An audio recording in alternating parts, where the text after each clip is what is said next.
So ASIH is a condition often resulting from the misuse of anabolic steroids, which I kind of already mentioned. And it's usually to enhance performance or appearance. Those of you who have worked with gentlemen who have anabolic steroid-induced hypogonadism, you probably have seen their body habitus when they come into your office and they look like He-Man, right? Or at least trying to look like He-Man, because a lot of them may not look like that. I had a 22-year-old gentleman who came into my practice who'd been abusing anabolic steroids since he was 17 as a result of wanting to get performance enhancement in high school sports. And he looked like a normal size 20, well-built 22-year-old gentleman. He didn't look like he was Arnold Schwarzenegger when he used to do those Mr. Olympia competitions and stuff.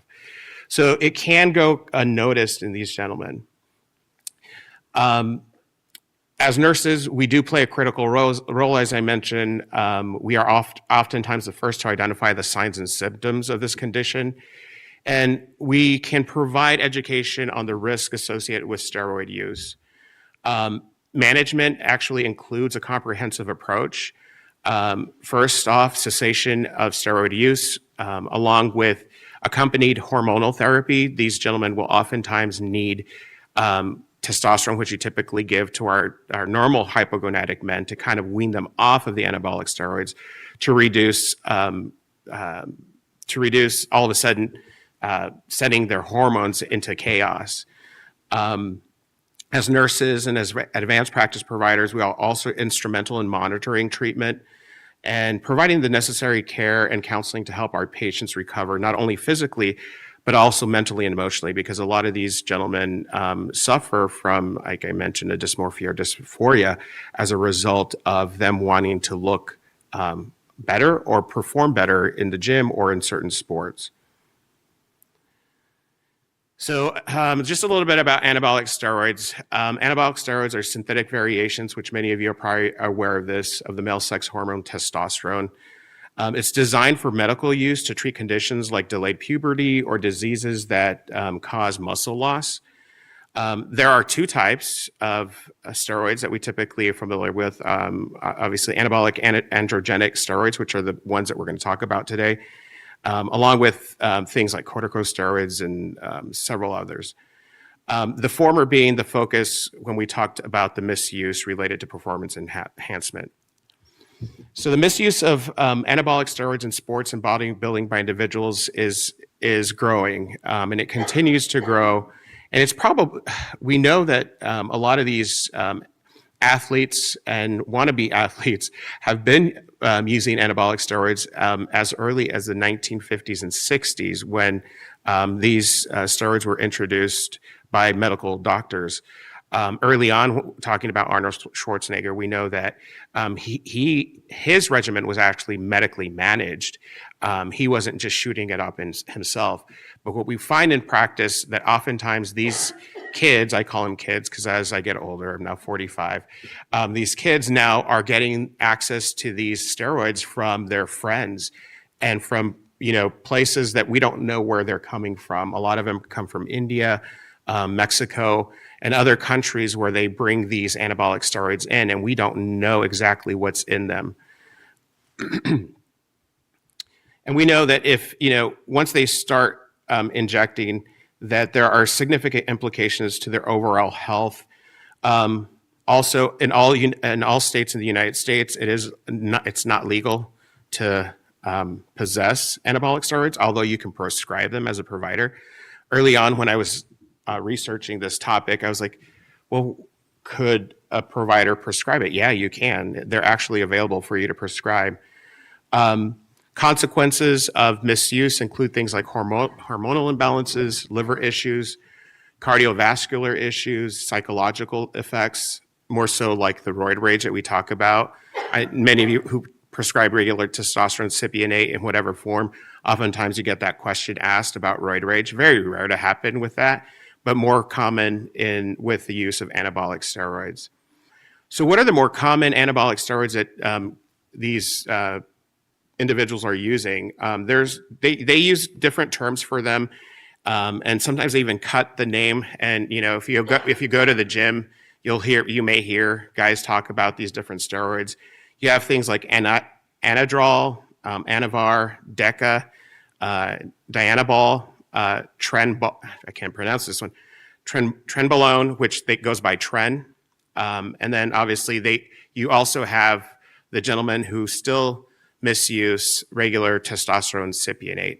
Oftentimes, these gentlemen will actually use the anabolics along with your regular testosterone cypionate in a process called cycling, where they will use the anabolic steroids for a period of time, usually 6 weeks or so, then come off it, but use the testosterone that you're prescribing as a provider or that they're able to access legally to maintain the gains that they've obtained while using the anabolic steroids.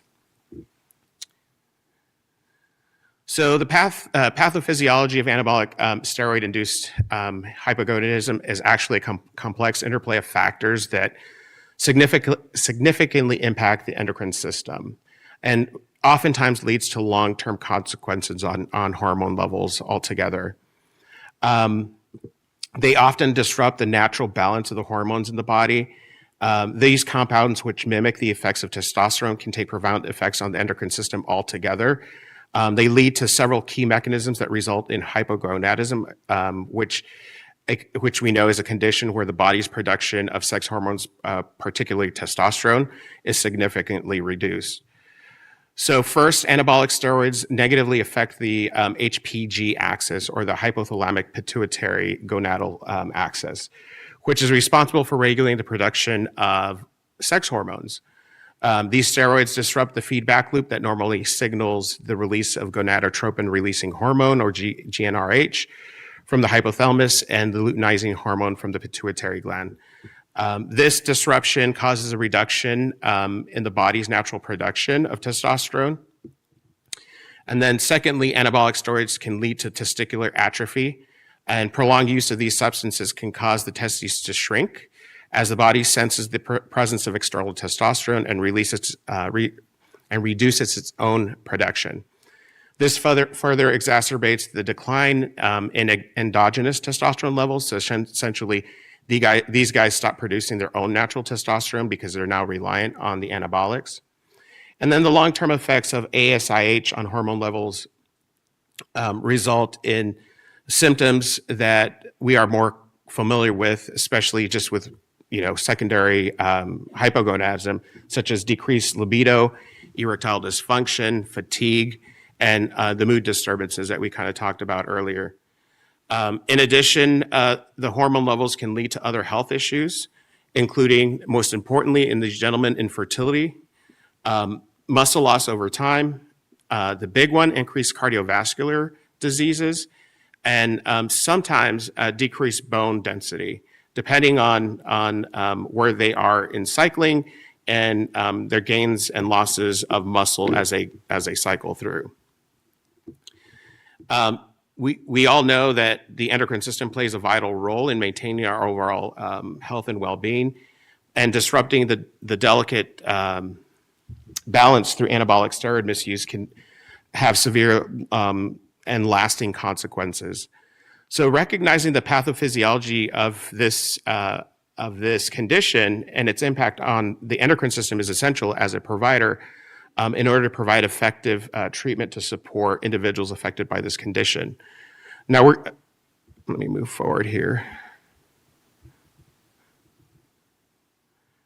I think I do have a slide here, but really quickly, a lot of these gentlemen who are on these anabolic steroids oftentimes will come to you as a result of the symptoms that you typically see with primary, secondary hypogonadism.